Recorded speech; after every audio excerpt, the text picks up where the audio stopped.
Previous जो episode रहा उसमें हमने यूरोपियंस को धीरे धीरे करके व्यापारियों के तौर पर भारत आते हुए देखा। उन्होंने अलग अलग जगहों पे फैलाव किया, अपने आप को धीरे धीरे करके इस्टेब्लिश किया और उन्हीं में हमने अंग्रेजों के बारे में भी बात की, ब्रिटिशर्स के बारे में भी बात की कि कैसे वो 1600 एनोडोमिनी में ब्रिटेन की रानी से परमिशन लेकर भारत की ओर प्रस्थान करते हैं। धीरे धीरे करके मुसलीपट्टनम, सूरत, मद्रास, बॉम्बे और बंगाल वाले इलाके में अपना फैलाव करते हैं। आज भी हम उसी पार्ट को कंटिन्यू करेंगे। ब्रिटिशर्स को धीरे धीरे करके एक्सपेंड होते हुए देखेंगे, व्यापारियों के तौर पर ही नहीं बल्कि अब ये भी देखेंगे कि कैसे उन्होंने धीरे धीरे करके भारत के जो राजा थे उनके दरबारों में अपनी जगह बनानी शुरू की। तो आइए एपिसोड 2 की शुरुआत करते हैं। इस एपिसोड में हम 1700 एनोडोमिनी से 1800 एनोडोमिनी के बीच आए काफी सारे बदलावों को समझने की कोशिश करेंगे। सबसे पहले इस हिस्से को समझने के लिए मुगल सल्तनत को समझना जरूरी है। मुगल सल्तनत काफी स्ट्रॉन्ग रही, काफी मजबूत रही औरंगजेब के पीरियड तक, लेकिन औरंगजेब की मृत्यु होने के बाद मुगल सल्तनत धीरे धीरे टुकड़ों में टूटने लगती है। जिस समय औरंगजेब मुगल सल्तनत के राजा थे उस समय में ही बंगाल वाले रीजन में यहां अंग्रेजों ने काफी फैलाव किया। बल्कि औरंगजेब के रहते रहते ही अंग्रेजों को बंगाल के इलाके में जमींदारी राइट्स भी मिले, यानी कि वो एक जमींदार के तौर पर भी उस इलाके में सर्विसेज दे सकते थे। और ये थे 3 गांव, सुतनाती, गोविंदपुर और कलिकत। कलिकत वही कलिकत जो आगे चलकर कलकत्ता बना। तो इस तरीके से जमींदारी राइट्स ही नहीं बल्कि कलकत्ता वाले इलाके में आप 1702 में एक फोर्ट भी बनते हुए देखेंगे अंग्रेजों का, जो कि फोर्ट विलियम्स कहलाया, जो उन्होंने ये कहकर बनाया कि यहाँ के आसपास के टैक्स कलेक्टर्स उन्हें बहुत परेशान करते हैं और उनके सामान को जलाने की भी धमकी देते हैं, और इसी वजह से किला बनाना जरूरी है ताकि उनके सामान को बचाया जा सके, प्रोटेक्ट किया जा सके। तो ये जो फोर्ट है आप यहाँ पे कलकत्ता में बनते हुए देखेंगे 1702 में। ये सारी चीजें औरंगजेब के समय में ही हो रही थी। औरंगजेब इन सब चीजों में साथ दे रहे थे क्योंकि वो भी जानते थे कि ये व्यापारी उनके किंगडम के लिए, उनके स्प्रेड के लिए, उनके एस्टैब्लिशमेंट के लिए और उनके किंगडम की जनता के लिए कितने ज्यादा महत्वपूर्ण है, क्योंकि यही व्यापारी आम जनता के सामान को खरीदा करते थे और ब्रिटेन में ले जाकर बेचा करते थे। लेकिन औरंगजेब की मृत्यु के बाद धीरे धीरे करके आप मुगल सल्तनत को टूटते हुए देखेंगे। बल्कि औरंगजेब की मृत्यु के बाद उन्हीं के कोर्ट के बहुत सारे मिनिस्टर्स ने राजा बनने की कोशिश की, पर ऐसा वो नहीं कर पाए क्योंकि मुगल सल्तनत अपने आप में यूनिटी का सिंबल मानी जाती थी और मुगल सल्तनत के ही राजा यहाँ राजगद्दी पर बैठे, ऐसा ही जनता चाहती थी। तो अगर मैं राजा हूं और मेरे मिनिस्टर्स जो हैं वो मेरी पोस्ट पर बैठने की कोशिश करेंगे तो आम जनता उसे एक्सेप्ट नहीं करेगी। तो इससे बेहतर तरीका क्या हो सकता है मुगल सल्तनत पर राज करने का? ना तो राजगद्दी पर बैठना पड़े और सारी की सारी पावर्स भी हाथ में आ जाए। वो तरीका है पपेट रूलर का। तो यहाँ बहुत से मिनिस्टर्स ने ऐसे राजाओं को मुगल सल्तनत की राजगद्दी पर बैठाया जो कि पपेट की तरह काम करते थे। उन्हें उस सल्तनत के अंदरूनी और बाहरी अफेयर्स यानी कि कामकाज से कोई लेना देना नहीं था। वो सिर्फ राजगद्दी पर बैठते थे और सारा काम बाकी के मिनिस्टर्स ही संभाला करते थे। औरंगजेब के बाद आपको बहादुर शाह फर्स्ट, इसके साथ साथ जहांदार शाह, फर्रुखसियार जैसे राजा आते हुए देखने को मिलेंगे। ये सभी पपेट रूलर्स ही हुआ करते थे। 1717 में फर्रुखसियार नाम के मुगल सल्तनत के राजा ने एक फरमान जारी किया जो कि मैग्ना कार्टा भी कहलाता है, जिसके तहत इंग्लिश ईस्ट इंडिया कंपनी को बंगाल वाला जो रीजन है वहां से ट्रेड करने के पूरे पूरे राइट्स मिले बिना किसी टैक्स को दिए, यानी कि वो ड्यूटी फ्री ट्रेड कर सकते थे। लेकिन एक चीज समझना बहुत ही ज्यादा जरूरी है, जैसा मैंने आपको कहा कि औरंगजेब की मृत्यु के बाद धीरे धीरे करके मुगल सल्तनत टूटने लगा था।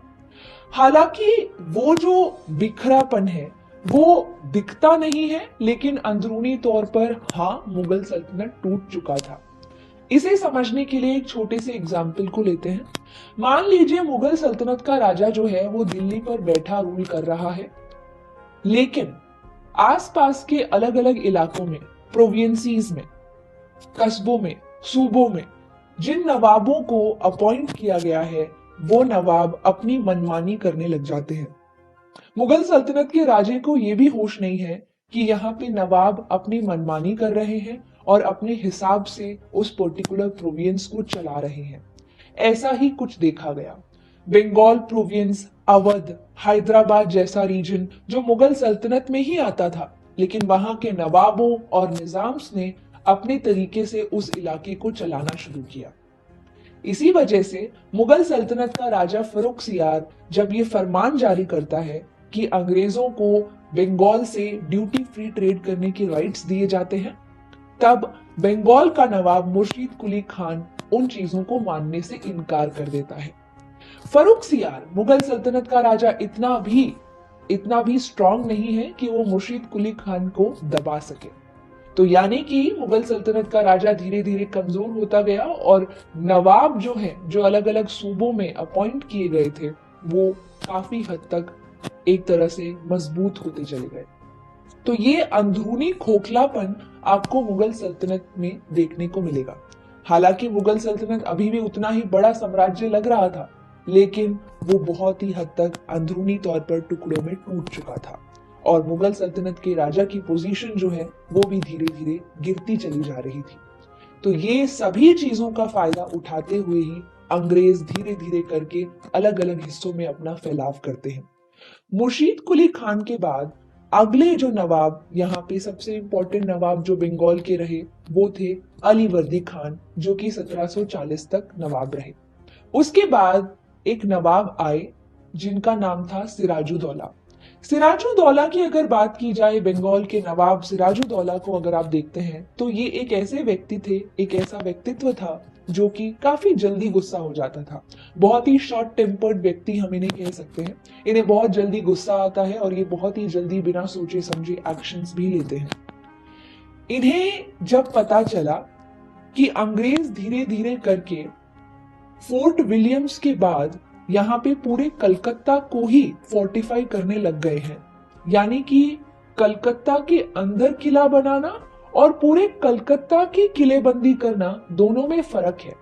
फोर्ट विलियम्स जो फोर्ट था, जो किला था, वो कलकत्ता के अंदर बनाया गया था, लेकिन अब अंग्रेजों ने धीरे धीरे करके पूरे कलकत्ता की ही किलेबंदी करना शुरू कर दिया था।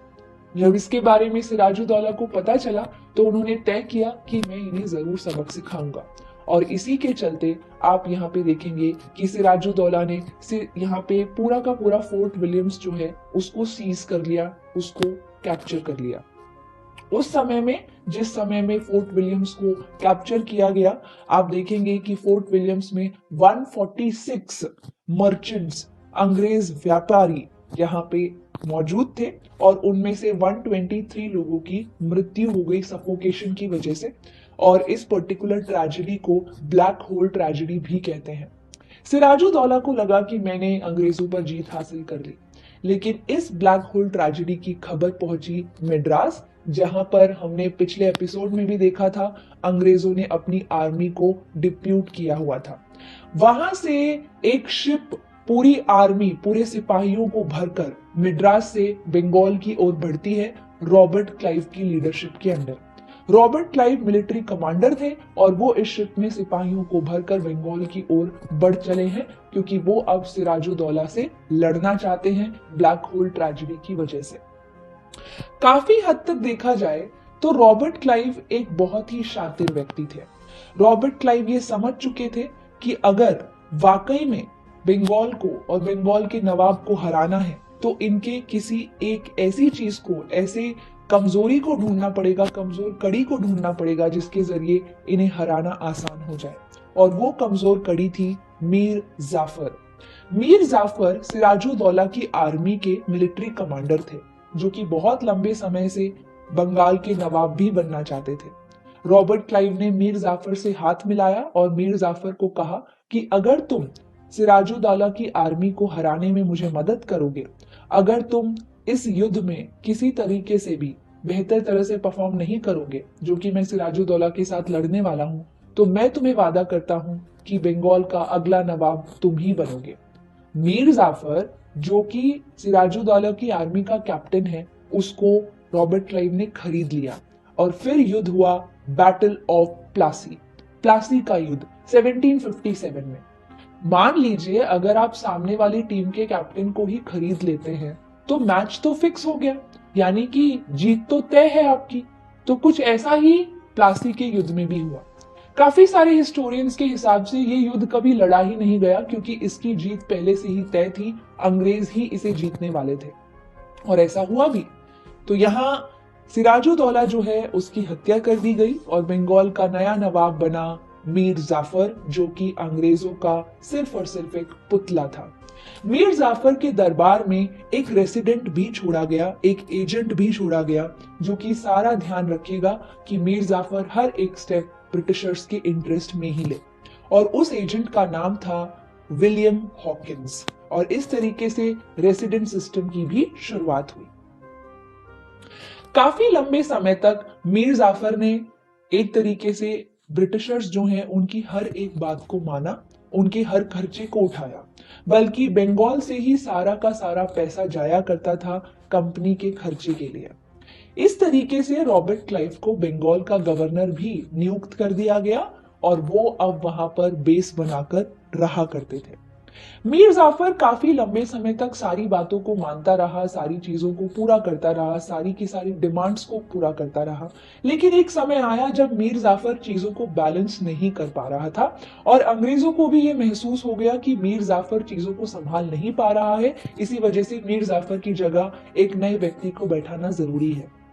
तब जाकर मीर जाफर के ही दामाद, सन इन लॉ, जिनका नाम मीर कासिम था, उन्होंने अंग्रेजों को वादा किया कि वो अंग्रेजों की हर डिमांड को पूरा करेंगे और इसी वजह से मीर जाफर को पेंशन देते हुए मीर कासिम को अगला नवाब बनाया गया। मीर कासिम वैसे तो एक पुतले की तरह ही, एक पपेट की तरह ही अंग्रेजों के काम आ रहा था, लेकिन मीर कासिम एक बहुत ही समझदार नवाब था। अगर वो अंग्रेजों को खुली छूट देता था बंगाल से ट्रेड करने की, व्यापार करने की, तो वो भारतीय व्यापारियों को भी उतनी ही खुली छूट देता था। वो यहाँ अंग्रेजों को पूरी तरह से अपनी मनमानी नहीं करने देता था। इसी वजह से अंग्रेज जो है वो मीर कासिम के भी खिलाफ हो गए। मीर कासिम ने तय किया कि अंग्रेजों को बंगाल से भगाना, निकालना, खदेड़ना बहुत ही जरूरी है।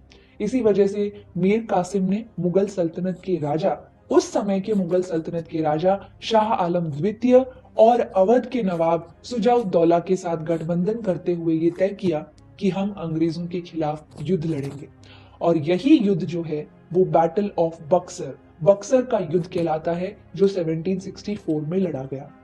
हालांकि यहाँ आप तीन पावर्स को देख सकते हैं। एक और है मीर कासिम जो नवाब हैं अवध, जो नवाब हैं बंगाल के, सुजाउद्दौला नवाब हैं अवध के, और शाह आलम द्वितीय जो मुगल सल्तनत के राजा हैं।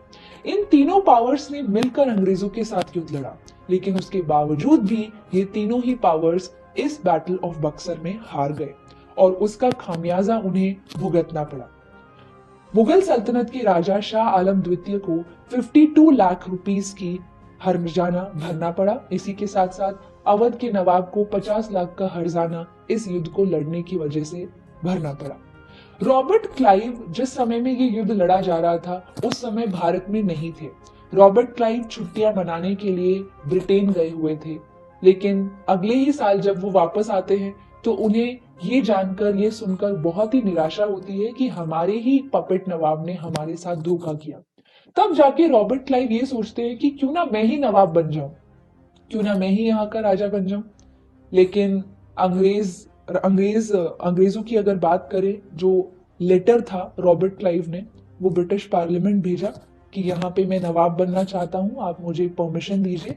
लेकिन ब्रिटिश पार्लियामेंट ने इस पर्टिकुलर चीज को रिजेक्ट कर दिया और इस वजह से रॉबर्ट क्लाइव ने अपना कंट्रोल बंगाल में और ज्यादा बढ़ाने के लिए एक तरीके से ड्यूअल सिस्टम ऑफ एडमिनिस्ट्रेशन की शुरुआत की।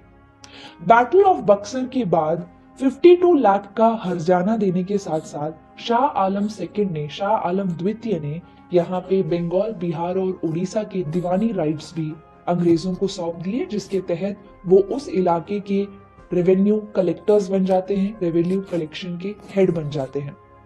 रॉबर्ट क्लाइव ने जिस ड्यूअल सिस्टम ऑफ एडमिनिस्ट्रेशन की शुरुआत की, उस ड्यूअल सिस्टम ऑफ एडमिनिस्ट्रेशन के चलते यहाँ नवाब के हाथ में सिर्फ और सिर्फ रिस्पॉन्सिबिलिटीज रह गई और अंग्रेजों के हाथ में आई पावर्स। इसका मतलब ये है ड्यूअल सिस्टम ऑफ एडमिनिस्ट्रेशन में क्या होने वाला है कि जो भी फाइनेंसेस हैं, यानी कि टैक्स कलेक्शन डिपार्टमेंट है या फिर आर्मी को संभालना है, वो सारी चीजें अंग्रेजों के हाथ में रहेगी और नवाब का काम सिर्फ इतना बच जाएगा कि वो बंगाल की जो जनता है उसको सर्विसेज प्रोवाइड करे। और हम जानते हैं कि इन सर्विसेज को प्रोवाइड करने के लिए वो काफी हद तक अंग्रेजों पर ही निर्भर है, क्योंकि उसको पैसे और आर्मी की जरूरत जो है वो अंग्रेजों से ही पूर्ति करनी पड़ेगी।